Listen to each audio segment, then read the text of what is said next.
لا إله إلا الله محمد رسول الله لا إله إلا الله محمد رسول الله ਗਿਆਨੀ ਕਸ਼ਮੀਰ ਸਿੰਘ जी हाँ गुरुद्वारा माहितान हेड ग्रंथी आपके सवाल नॉलेज बहुत अच्छा है। मेरा एक आपके धर्म के बारे में परमंती है कि आपका धर्म हमारा धर्म शब्द का पुजारी है।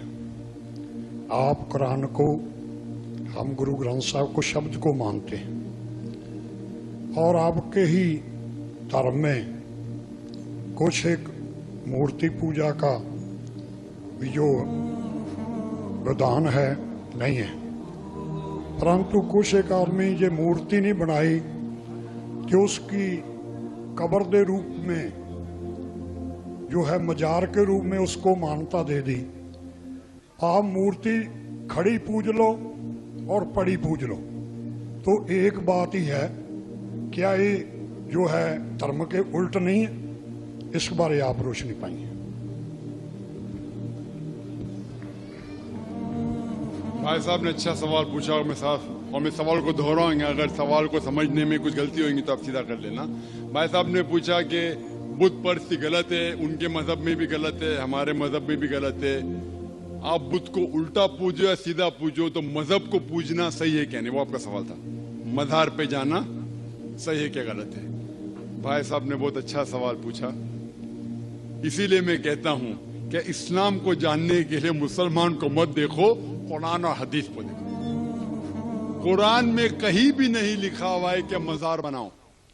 यहां तक कि अल्लाह के रसूल मोहम्मद सल्लल्लाहु अलैहि वसल्लम ने कहा कि कोई भी कब्र पक्की नहीं होना चाहिए, अगर पक्की है तो उसको जमीन से नष्ट करना चाहिए।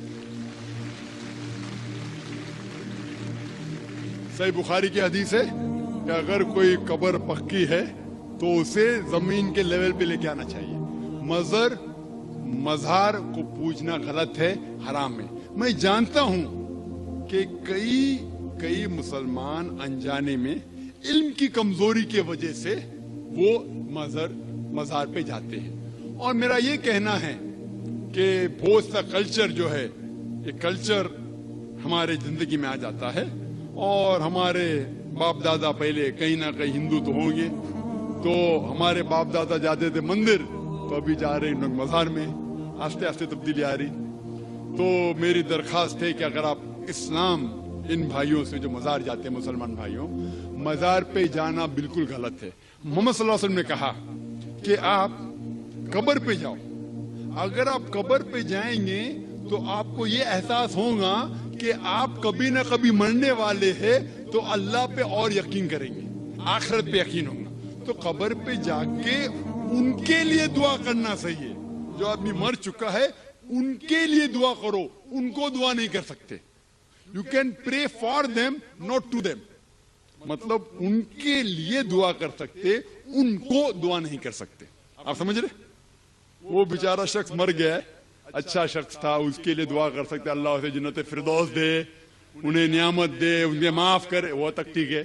लेकिन जाके ये बोले कि मेरे एग्जामिनेशन में मेरे नंबर कम है, तो बाबा नंबर अच्छे कर लो, ये बिल्कुल हराम है। शिफा, कुरान मजीद में कम से कम 25 आयतें हैं जिसमें लिखा है शिफा। शिफा मतलब सिफारिश, वसीला हराम है। 2 आयत में लिखा हुआ है सिर्फ उनको इजाजत है जो अल्लाह ताला आखिरत में उनको इजाजत देंगे, वो मोहम्मद सल्लल्लाहु अलैहि वसल्लम आखिरत में। आज की तारीख में हम मोहम्मद सल्लल्लाहु अलैहि वसल्लम से भी नहीं मांग सकते।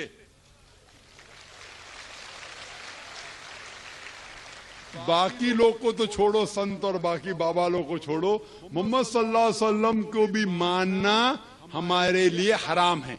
जो शख्स मर चुका है हम उन्हें इज्जत करते हैं, मोहम्मद सल्लल्लाहु अलैहि वसल्लम से मोहब्बत करते हैं, उनसे प्यार करते हैं, लेकिन उनकी पूजा नहीं करते, उनकी इबादत नहीं करते। इबादत सिर्फ अल्लाह की है।